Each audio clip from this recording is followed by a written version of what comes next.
Jeez. You speak the true truth. I'm in Cloud Atlas! What's Cloud Atlas? How is this possible? Infinite timelines, infinite possibilities, including a timeline where Jerry's a movie star. Look, you guys are getting excited about the wrong aspect of this device. What? Look at this.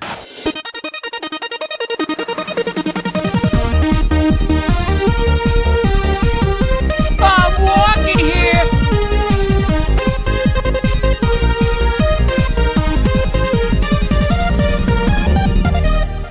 Hello, Internet. Welcome to Film Theory, the cromulent certified swiftiest show on the web. Oh, yeah.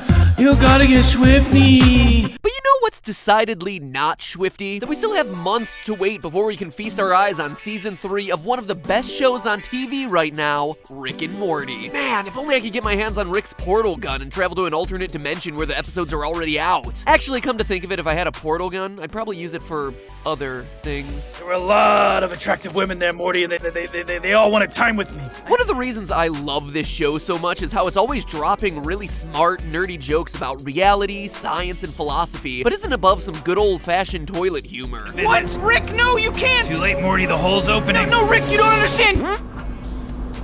There's a lot more where that came from, too. Ah, the classic fart joke. But it's the characters in Rick and Morty that are the best elements of this show. Jerry's soul-crushing mediocrity, Morty's endless sexual frustration, Summer's endless quest to be popular, and Beth's domestic alcoholism. Actually, that last one probably shouldn't be funny. But it is! Then, of course, there's Rick, the enigmatic interdimensional genius. The end of season 2 leaves us with a cliffhanger that promises some kind of revelation about Rick's past. And that is what we're theorizing about today. Without getting too specific, I'm gonna go ahead and warn you all now, do not watch any further if you haven't seen up through season 2 of Rick and Morty. Check obligatory spoiler alert off the to-do list, and let's go. The fan community for this show has been losing their minds about Rick getting jailed at the end of season 2's finale. How's he gonna get out? Is season 3 gonna start with an epic prison break, a la Prison Break style? But the biggest question of all is, what did Rick even do to get locked up in the first place? Not much is known about the circumstances surrounding his imprisonment. I mean, in the past, he's made some passing statements about having a lot of enemies. As you know, Morty, I've got a lot of enemies in the universe that consider my genius a threat. Galactic terrorists, a few subgalactic dictators, most of the entire intergalactic government. Wherever you find people with heads up their asses. And at Bird Person's wedding, he graces Beth with some casual wedding chatter. The road your father and I walk together is soaked deeply with the blood of both friends and enemies. Must be nice. Then, right before the vows are given, it turns out Summer's friend Tammy is an undercover narc for the Galactic Federation, and her wooing of Bird Person was all just an elaborate ruse to trap Rick and throw him into the big house. And that's it. That's all we know. We don't really know the specifics of why Rick is labeled as a terrorist. It's widely accepted that the show's creators are withholding the answers to these questions, waiting until the new episodes come out to reveal the specifics about Rick's mysterious past. But screw that, why wait for them? What if the answer to Rick's misdeeds are right in front of us already? Hang on to your head hats, because I'm about to show you what I got. Because honestly, I think I got it all figured out. First, here's a clip from the season 2 finale. What are you in for? Everything. I don't think Rick is being dismissive here. Rick is in prison because he hasn't just broken laws, he's broken entire systems of laws, and the realities that harbored them. Rick is labeled a terrorist and thrown into prison because he is literally a serial destroyer of worlds. That's my theory anyway. Does it sound like a stretch? It's not. For a prime example of Rick's nonchalant world-destroying antics, we only need to look at the end of the infamous episode Rick Potion number 9. It goes like this. Morty realizes it's gonna take a lot more than an evening of Netflix and chill to get Jessica to be his girlfriend, so he asks Rick to brew him a love potion. When the potion's effects accidentally spread to the entire town, Rick's attempt at a cure doesn't quite go as planned. The entire town gets transformed into classic 80s horror movie nightmares, and after another failed attempt at a cure, the whole world becomes infected. So what do Rick and Morty do? He finds a dimension that is exactly like his current dimension, save for 2 things. 1, the attempt to cure the world of the virus is successful, and 2, the Rick and Morty of that respective universe are seconds away from death. That way, Rick and Morty from the infected reality can simply bury the bodies of the deceased Rick and Morty take their place and go on with their lives. Now, you might be thinking that this is a really contrived solution to the show's problem. It's awfully convenient that a reality exists in which everything is the same except for those two variables. I mean, what are the chances that such a reality would even exist? Well, according to the canon of the show, the odds are practically 100%. There's an infinite number of realities, Morty. Let me explain. The series Rick and Morty appears to adhere to what's known as Everett's interpretation of quantum mechanics, better known as the many worlds interpretation. Before many worlds, reality was always viewed as a single unfolding history, a timeline where one event leads to another, leads to the next. Everett's interpretation, however, proposed that reality is much less like a line and more like a tree, with branches at key points where other possible outcomes are realized. To put it simply, everything that could possibly have happened in our past, but didn't, has occurred in the past of some other universe. For instance, the other week I was in the theater and presented with a dilemma, a bag of perfectly good popcorn on the ground. My moral quandary: do I eat that seemingly perfectly good bag of floor corn, or do I leave the floor corn where it belongs? On the floor. I even posted the debate on Twitter and the comments raged.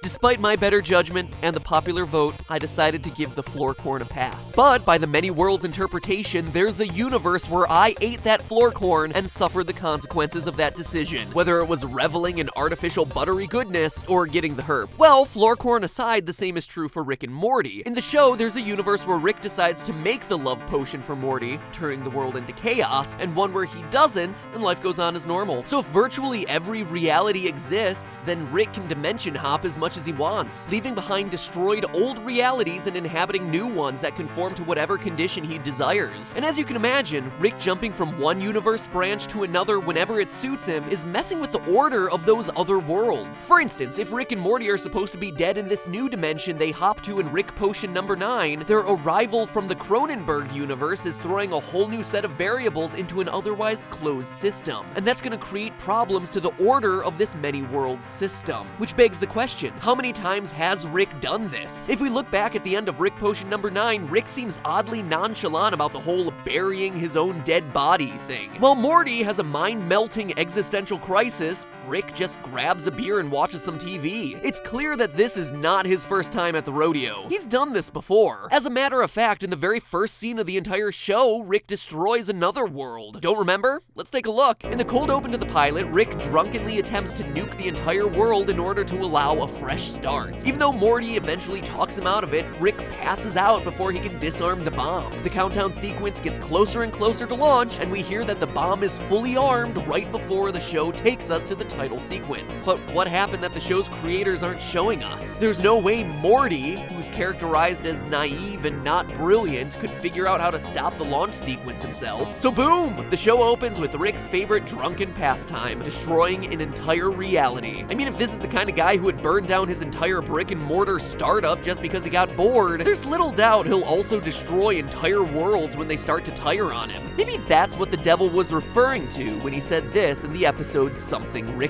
I mean, seriously. I may be the devil, but your grandpa is the devil. We really have no way of telling just what dimension we're in or how many times Rick has hopped realities. Heck, every time a new episode starts, we could be in an entirely new dimension. How about all the societal disillusionment brought up by the Cromulans in Get Swifty? Entire faiths are dismantled due to the giant floating things in the sky that almost destroy the entire world. Yet we see no remnants of the headist religion in any episodes that follow. That's because that reality was left behind in between episodes. It's clear that Rick does a fair amount of interdimensional travel in between episodes, as evidenced by the scan on his portal gun and close Rick counters of the Rick kind. Who's to say that he comes back to the same reality every time? In all likelihood, we're seeing a different reality almost every time. But MatPat, you're probably saying. He has to be in the same dimension throughout the show because he's referred to as Earth Rick C-137. C-137, of course, referring to the dimension he resides in. Well, the prevailing wisdom is that the episodes 1 through 6 of Season 1 take place in dimension C-137. And after Rick and Morty Cronenberg the world up in Rick Potion number 9, he travels to another, unnamed dimension. But what makes us so sure that the initial dimension we're watching is C-137? If we think back to some of the details given to us throughout the series, some things just don't add up. For one, we're taught that Rick left Beth for 20 years before he moved into the garage and re-entered her life. Yet in close Rick counters of the Rick kind, we see some of Rick's memories projected onto the screen. One of them is holding baby Morty. But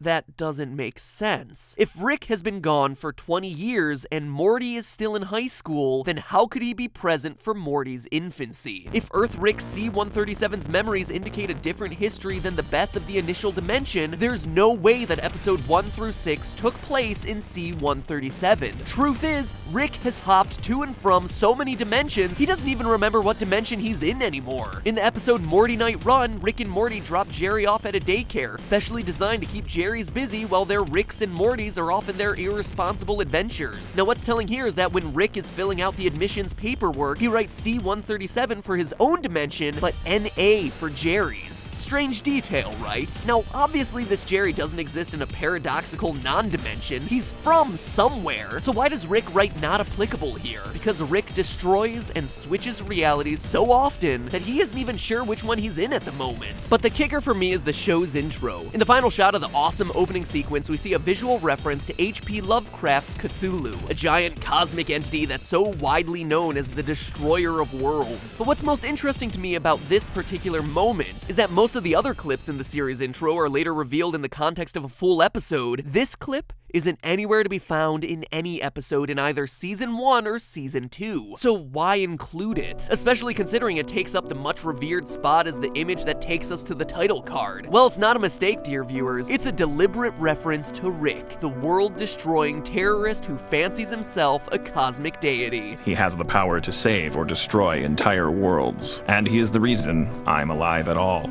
But hey, that's just a theory. A film theory. And cut. If you want more Swifty Rick and Morty action, click here to check out my friends at Wisecrack and their video on the philosophy of Rick and Morty. If you like this video, you'll love that one, covering everything from cosmic body horror to Jerry being the everyman. And finally, before you go, aim your portal gun right here to subscribe to the Film Theorists. Why would you do that? Well, duh, for more cool videos like this. You made it this deep into the video, so you must have really liked it. So why not keep the notifications coming? I mean, next episode is gonna be all about a Marvel movie that I think everyone's really excited about. So if you want to subscribe to make sure that that one winds up in your feed, it wouldn't be a bad idea. Just saying. Make the smart call. Subscribe.